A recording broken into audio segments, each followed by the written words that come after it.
Welcome to DECODE, the podcast where we try to make sense of the modern world. I'm your host Danny, and on today's video, we're going to talk about education, and specifically about the need to improve the education of the future generations.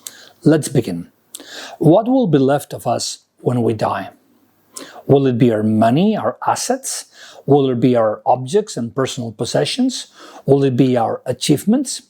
I have always believed that actually the biggest legacy any of us will actually leave behind when we pass away is actually our children, because through them we're building the world of the future. And so that's why I'm going to be talking about this today, honestly, about education, freedom, and the future that we all owe collectively to the next generation. I'm going to be touching upon these subjects first as a university professor. I have been teaching in 3 different universities for over 20 years. Second, as a technologist, I have given countless talks and seminars about children, technology, and the relationships of children, technology, and education. And third, of course, as a father of 2 teenagers, 2 girls, that I have had the pleasure to actually help educate somehow. And please don't take this video as a criticism, for example, if you're in the education system. That's not the point. This is a video about the future, trying to give hope, trying to give some sort of roadmap about this future that's actually our future. Look around. The world around us is changing at a faster speed than any other time in human history. I'm 51 years old now. When I began going to school back in the day, we were still using typewriters, with ink and, the mechanical sound of the keys. And I lived the arrival of personal computers. I lived the arrival of the internet, the arrival of cell phones, and now we're all living the arrival of AI. The acceleration of progress is a fact that has been proven again and again by researchers. It's actually so fast that some inventions have actually appeared in my lifetime and they have already faded away. Who remembers now CD players and Walkman and even fax machines, right? I mean, that was all inventions that had their heyday and now they're gone. 50 years have passed since I was born and we already feel like we're living in a different world. And this is the central paradox, which is that education, which is the system that we have collectively designed to prepare us for the future, honestly, it feels pretty much the same as the one I had when I was a child 45 years ago, if not worse. And that's a truth that honestly scares me, which is our children are going to inherit a world that we are not preparing them for. And this is actually something measurable. That's not only my opinion. UNESCO, for example, estimates that 40% of today's kids will work in jobs that do not exist yet. So again, we're preparing them for a world that is not here yet. And this generates a very strong misalignment between what we're educating them and the world that they're going to be facing. Let me talk about the 3 pillars of education. If you look closely, any education system basically has kind of like 3 legs, 3 types of content, so to say.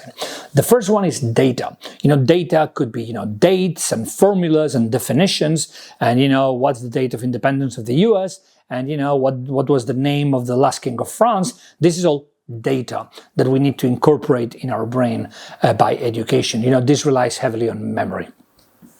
The second pillar is actually skills, such as, for example, math, the algorithm for division or square roots, and writing and, analyzing a sentence, and this is the verb, and this is the tenses of the verbs, and the different workflows and different pipelines that we educate our children. So again, first one is data, second one is skills, and the third one is actually thinking as a process, reasoning, debating, judgment, media literacy. That will be the third pillar.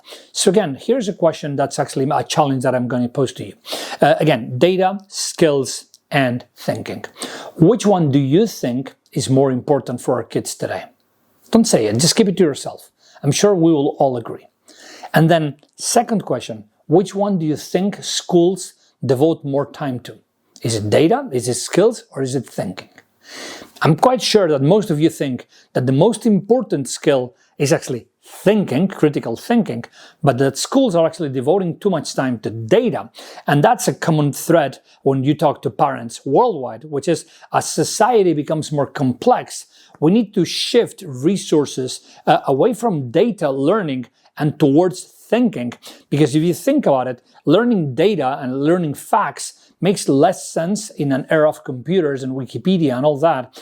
And you know what? Learning skills is also something that's going to be irrelevant in the age of AI, but actually thinking as a skill, critical thinking, that is actually the multiplier for talent. Because when a kid learns how to think, don't worry, but because he will actually know when to pull data and when to learn skills whenever they're needed as part of his thinking process. So again, my perception and the overall perception of families is that our schools are focusing too much on data and too little on thinking. And the result of this is actually noticeable and predictable. There's a study by Stanford University that found that 82% of teenagers could not tell the difference between a real news and a clearly fake news, because again, they lack this capacity of analysis. It's not that they're not smart, it's that school never trained them to what matters most, which is how to think, how to analyze. And this is why I believe we don't need a small reform. What we need is a full rethinking of the education system on the 21st century. And that starts by analyzing the hours that we have at our disposal and how we allocate them. Let me tell you this with a personal story. So I have two daughters. When my older daughter was about 4 years old, I took her to school, as many of us do, by the hand, and we had this kind of like lovely chats that I will cherish forever. And at that time she was doing homework about animals, and so she asks me one day, Daddy, do all animals die? And I said, of course, sweetie, yeah, sure, they do. And of course then came the second question, how kids sometimes have like this emotional dagger and they're able to kind of like, stick it in your heart. She asks me, will you die? And of course I was holding my tears and I was like, yeah, sure, of course I will die. And then her answer was an answer that was in my brain for many years, which is that she said, how much time do we have left?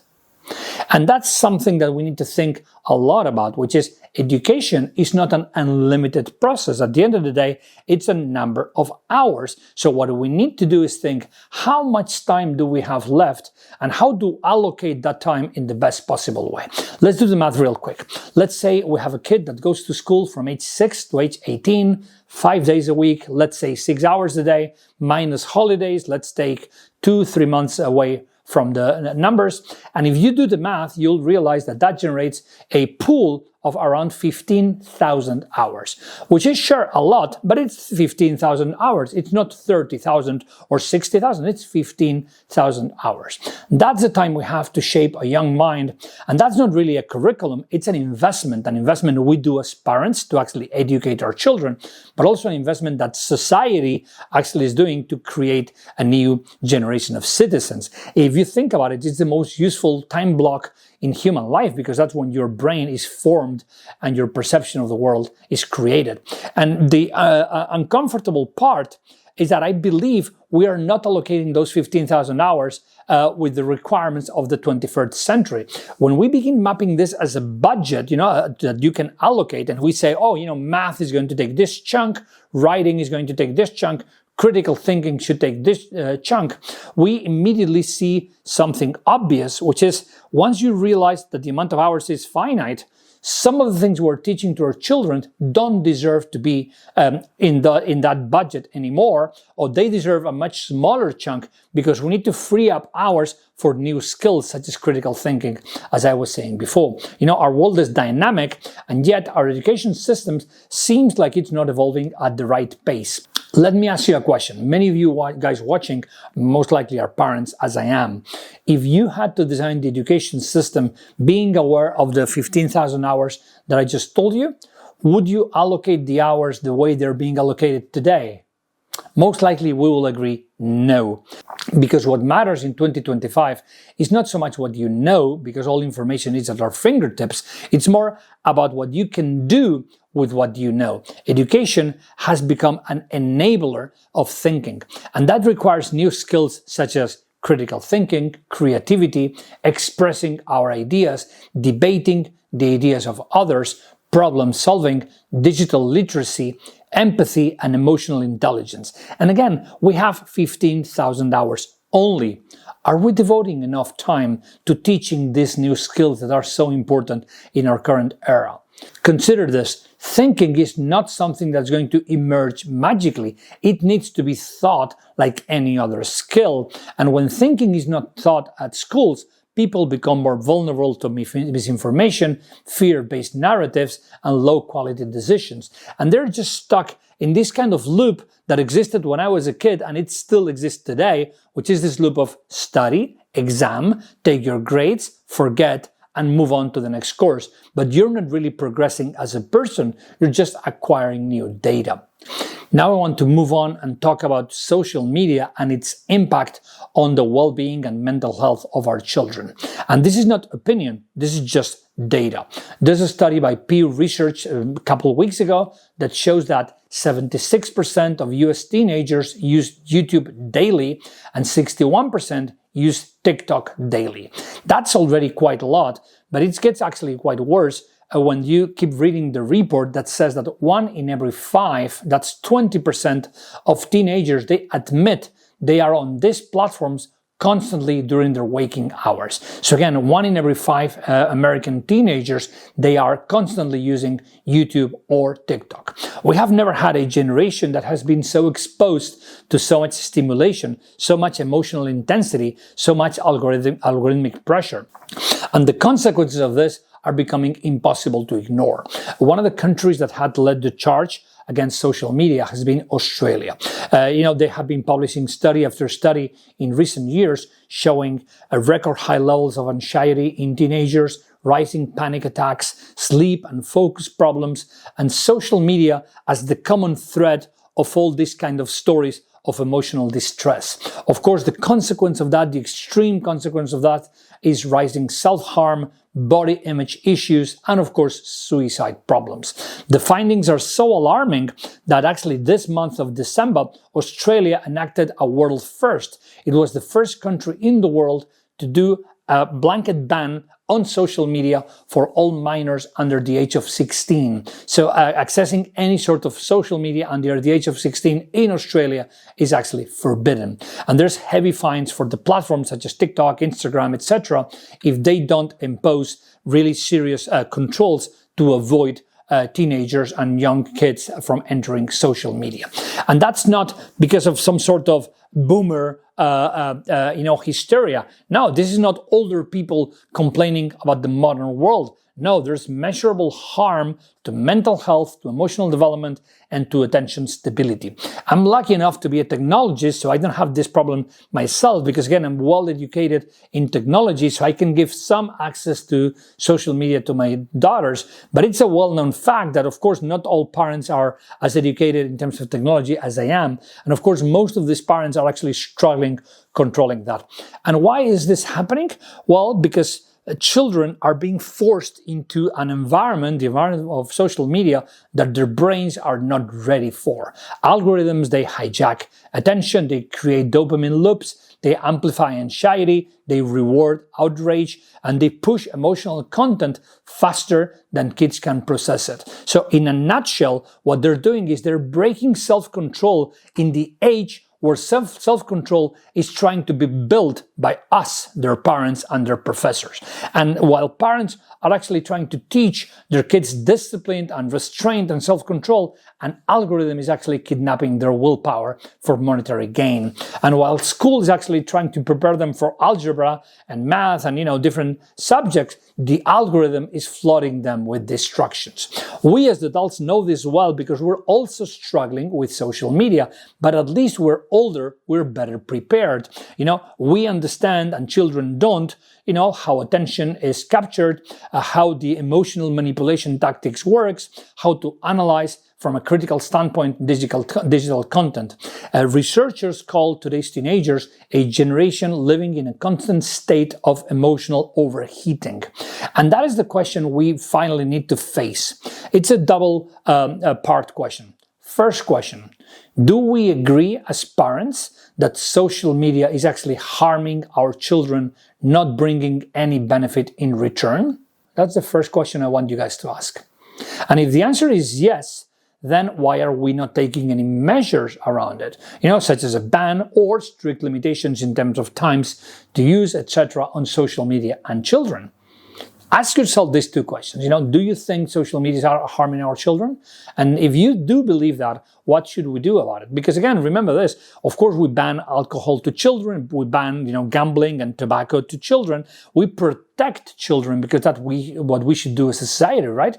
And yet we're allowing them unlimited access to an ecosystem engineered to exploit their attention and trigger their anxiety. So maybe it's time to open a worldwide debate, or at least an international debate, about the role of social media in the education of our children, or even better, in the miseducation of our children. Because again, if our education does not protect our children's minds, then the feed is going to become the teacher. And trust me, the feed does not care about their mental health. I want to talk now about the role of technology in education. For over 20 years, of course, we've been told that tablets and smart boards and online courses and now AI tutors would actually replace teachers and would generate a much better generation of students, better trained.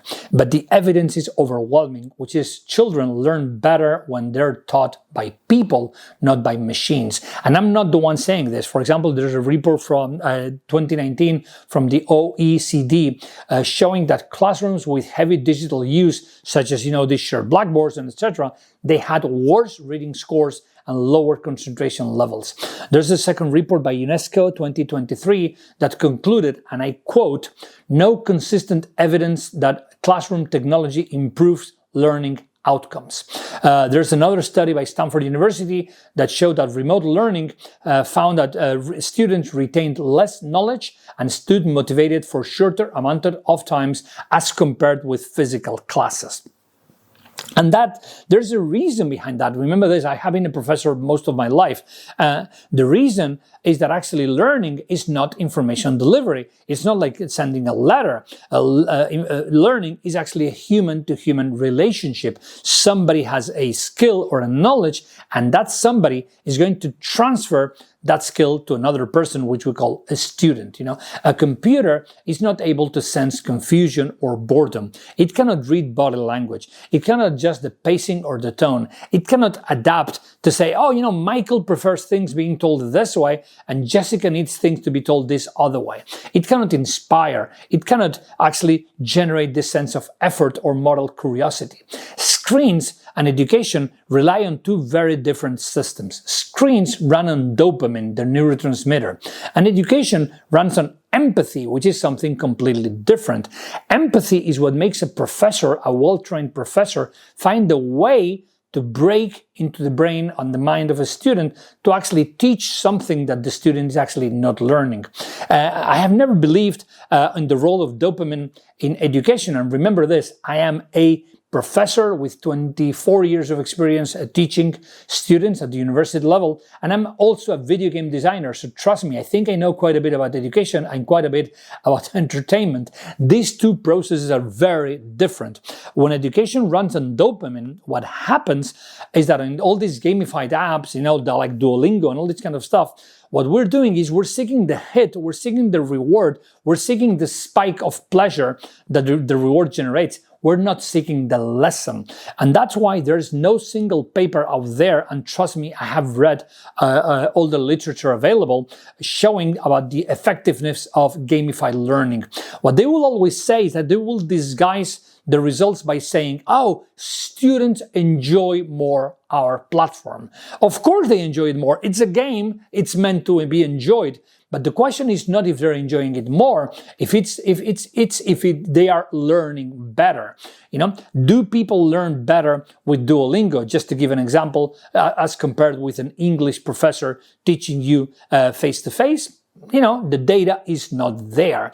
Dopamine's job is actually to capture attention, not to help develop it in focus as it's required when you're learning. The fast digital stimuli of dopamine actually are competing with the slow full process of understanding. And of course, dopamine always wins. And that is the reason why dopamine-based education using technology tends not to work. And there's a second myth that I want to also challenge, which is this myth of, technology will fix education. If you remember, in the 1990s and the 2000s, governments, they spent billions wiring classrooms and distributing laptops and believing that, all these things would make education better. And tech companies, and you all know which ones I'm thinking of, they promised a learning revolution. It didn't happen. Results never came. Critical thinking skills, they stalled, and the attention spans actually shrank, because what happened is that we confused tools with actually teaching. The same way, if you buy weights, that does not mean that you will do exercise, because the weights alone do nothing. You need to use those weights. It's the way we use technology what generates education, not technology by itself. Actually, I'm going to tell you a counterexample that actually is working, and we have mounting evidence that it's really related to better scores and better training, which is actually relying on the traditional tools of education, such as pen and paper. And I'm not joking, There's a meta-analysis published last week by a number of researchers actually proving that what we call fine motor skills, which is writing, basically, handwriting and doing puzzles and that kind of stuff, actually has a correlation, is a good predictor with learning and actually having high scores. And that's why lots of schools are actually going back to the old routine of writing down your notes, etc. Remember when we were kids and our mom and dad, they said, write it down, because by writing it down, you will remember it. Well, it turned out it was true. So if you want your kids to get better scores, park the computer, make kids speak with other humans, and make them write with pencils. And I'm going to give you kind of like the atomic bomb of proof of all this, which is the results of homeschooling in the US. As you're aware, in the US, you can homeschool your children. For example, in Spain, you cannot. That's not allowed. But in the US, you can homeschool your children. And actually, the interesting result of this is that the score of homeschooled children in the US beats the score of children who go to schools by a lot. There's a study by Ball State University published in 1999 that followed over 20,000 homeschool students, and they found out that if you set the bar at 50 percentile points for traditional schools, the homeschooled students actually scored 87. So they scored 37 points above the national average of performance of kids that go to school. There's a second study by the National Home Education Research Institute done in 2017 that followed 15,000 homeschool students, and they scored between 15 and 30 percentile points higher than those who went to, again, traditional education.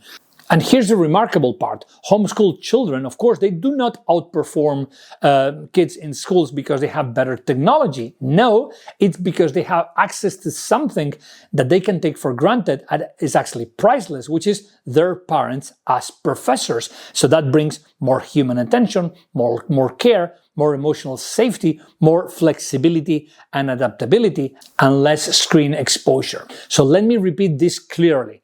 A child not going to school outperformed a child going to school, which is actually the system that we have collectively designed to educate our children. And that's actually shocking. But of course, we cannot homeschool every child. That is logistically, economically, and socially impossible. That's why we have schools. But the conclusion of this is very simple. If a motivated parent can outperform the entire school system, imagine what we can achieve with a cohort of motivated, trained, and well-paid human professors who have been trained for the job. And that's the reason why technology will never replace teachers, because technology can be a helper, but the teacher is the heart of the education system. I want now to speak about the role of education as the foundation of freedom. A democracy is only as strong as the minds of its citizens. And this is not poetry, this is history. Let's take a look at Nazi Germany. Did it start with violence? No, it didn't. What it started is with a huge campaign of indoctrination, a generation taught to obey, not to question. And the same pattern we see, for example, in the Soviet Union. The Soviet Union controlled schools very meticulously, not because they loved education, no, they didn't. It's just because they understood its power, which is if you shape the mind early, you're not going to need bullets to control your population. When a society cannot distinguish fact from fake, it does not choose, it does whatever it's being told to do. When a society cannot understand economics, it doesn't vote, it does what it's told. And here comes the dangerous truth. Tyrannies, they don't need bullets. What they need is ignorance. Ignorance is the cheapest political weapon ever invented. It grows quietly inside the minds of children that have learned only to answer what they have been told instead of thinking independently. And because people stop thinking, emotion replaces judgment, fear replaces reasoning, and manipulation becomes effortless. Freedom disappears without shooting a single shot. And this is not a future dystopia. This is the world we're living in 2023 and 2025. And so the conclusion is that the strongest country in the 21st century will not be the richest or the biggest. It will be the one that teaches their citizens better how to think. And so the question becomes unavoidable. If education is the pillar of freedom, why are we defending the freedom of the 21st century with a school system that reminds us more of the one of the 19th century? So as you can see, I'm proposing a true education revolution. But this revolution cannot be only in the governments or in the schools. It has to start at home with us, with the parents, teaching them how to think in a more critical way. And with my children, I have done a practice which worked quite well, and I recommend you try, which is what I call the uncomfortable questions. Instead of just talking about, daily stuff, every now and then I try to pose a question that actually challenges my kids to think about something they told me. So typically I would ask something like, hey, how do you know this is true? What is the evidence that you received about this? How do you know you're not being manipulated? Who told you this? Why do you think they're telling me this? And by doing this, I try to engage them in a deeper conversation about the world around them. It can be something that happened at school. It could be something about their friends. It can be any small thing. But again, having them analyze and having them rewire their mind in a more critical way is actually providing a lot of value to their training, because it's helping them construct their judgment and build their model of the world in a deeper way. As a parting thought, let's be honest. Every generation since the dawn of man has said it wants a better world. But a better world is not built by hope. It's built by better people, more prepared, more thoughtful, more emotionally strong. And that begins with how we educate our children. So our responsibility is simple, and yet it's huge. We need to create a generation that's stronger than us, more educated, more resilient, more intellectually free. Because someday, think about this, we will be gone, and they will face challenges that we cannot imagine. Technologies we have never touched, crises we never lived, and decisions we never had to make, because it will be a new world and we will not be here to guide them anymore. But our teaching will remain. Our example will stay in their hearts. Our investment in their ability to think will become the armor that they will wear for life. This is the true legacy we will leave behind. Not money, not achievement, but our children and the world that they will build when we're gone. Thanks for watching this episode of Decode. If you enjoyed this video, I would ask you to do a few things. First, if you press like, of course, I see which kind of content you guys are enjoying more, are enjoying less. Second, of course, contribute to the debate down here on the comments below. We have a new tool starting this week. If you press like because you enjoyed this video, you'll see that you have another tool which is called Hype, and it's like a small flame. Let me tell you what this is all about. When you press Hype, that you can do it, again, after pressing like only on the the cell phone version of YouTube, what happens is that actually you're giving like a boost of visibility to this video. So if you want to support Decode, if you like what I do, always remember to press hype on every video, because what happens is that basically YouTube interprets this as, oh, you know, the Decode community is engaged, let's boost the visibility of this video so that we get more eyeballs on the video. So again, please do press hype. And of course, last but not least, the most useful thing you can do for me and for us is actually subscribing to Decode. You know, I try to put out 2 videos per week talking about the modern world in this kind of like no bullshit kind of way, so that we all end up the video with something new we have been able to learn together about some sort of topic, such as in this case, education. I'm doing a series of videos with powerful ideas of 2026. This video is part of that series, and here you have the playlist with the other videos from this series if you want to check them out. Again, thank you so much for watching this video, and see you on the next episode of Decode.